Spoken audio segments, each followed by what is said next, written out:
बोरगाव तालुका वाळवा येथे शक्तीपीठ महामार्गाच्या विरोधात सुरू झालेल्या मोटारसायकल रॅलीला शेतकऱ्यांचा उत्स्फूर्त प्रतिसाद मिळताना दिसत आहे।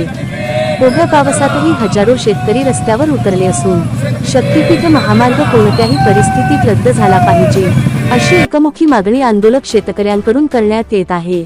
या आंदोलनामध्ये बोरगावसह वाळवा तालुक्यातील बाधित होणाऱ्या विविध गावांतील शेतकरी मोठ्या संख्येने सहभागी झाले आहेत।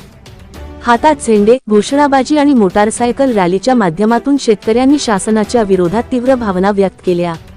विशेष म्हणजे मुसळधार पावसाची पर्वा न करता शेतकरी मोठ्या निर्धाराने या रॅलीमध्ये सहभागी होत असल्याचे चित्र पाहायला मिळत आहे। रॅली ज्या गावातून पुढे जात आहे त्या प्रत्येक ठिकाणी ग्रामस्थांकडून मोठा प्रतिसाद मिळत असून आंदोलनाला दिवसेंदिवस अधिक बळ मिळताना दिसत आहे। शेतीची पर्यावरणाची काळजी कशी घ्यावी हे छत्रपती शिवाजी महाराज आणि संभाजी महाराजांनी आम्हाला शिकवलेलं आहे।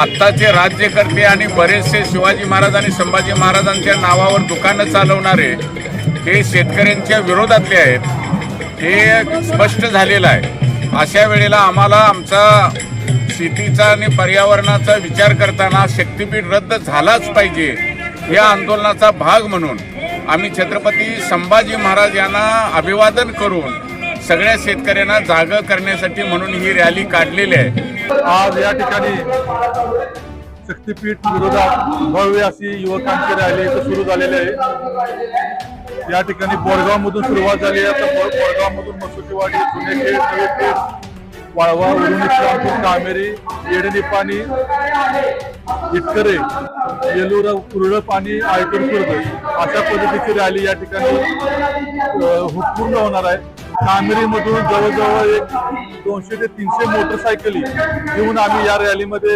सहभागी झालेलो आहे आणि निश्चितपणे या रॅलीचा आमच्या आंदोलनामध्ये एक महत्त्वाचा टप्पा आम्ही सिद्ध करणार आहे आणि या रॅलीच्या माध्यमातून आम्ही जनजागृती करून लोकांना शक्तीपीठामुळे होणारा जे नुकसान आहे ते नुकसान लोकांच्या पर्यंत पोहोचवण्याचं काम आम्ही या रॅलीच्या माध्यमातून करतोय।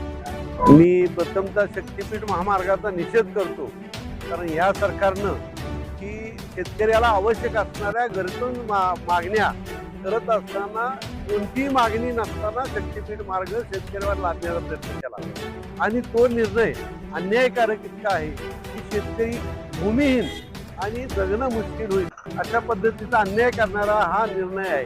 आणि त्यासाठी या वाळवे तालुक्याची जी परंपरा आहे की अन्यायाच्या विरुद्ध वाचा फोडणं, तर हा जागृत वाळवे तालुका नक्कीच हा शक्तीपीठ मार्ग थांबवण्यासाठी जीवाचं बलिदान करेल, पण हा शक्तीपीठ मार्ग होऊन देणार नाही।